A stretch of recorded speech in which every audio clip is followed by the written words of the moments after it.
Uz Vanšu tilta sadega automašīna, un es to uzfilmēju.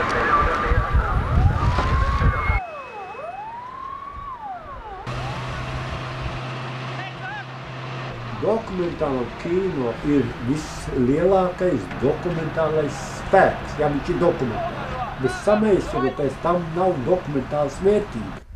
Dokumentālais ir atmiņa pirmais un patiesa, kurai cilvēks var ticēt. Es gāju pašiedvesmas, priekš sevis.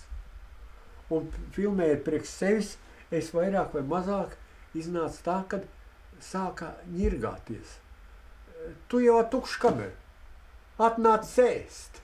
Jokai, kā tur ēšana? Cienas kā visiem, visi to pašu dara. Labi, kad es kaut kādā momentā biju apķēries, kad ir vajadzīgs sistematizēt pašā sākumā. Kas, kur, kad? Vispirms es neko nedomāju par vēsturi vai kaut ko tam līdzīgi. Es tik dzinu uz priekšu, bet tagad es redzu, kad vairāk jāapstājās. Ir vajadzīgs tā, apstāties un tad parādīt. Tad tu sistematizē. Dzīvē nevar visu paspēt. Nevar.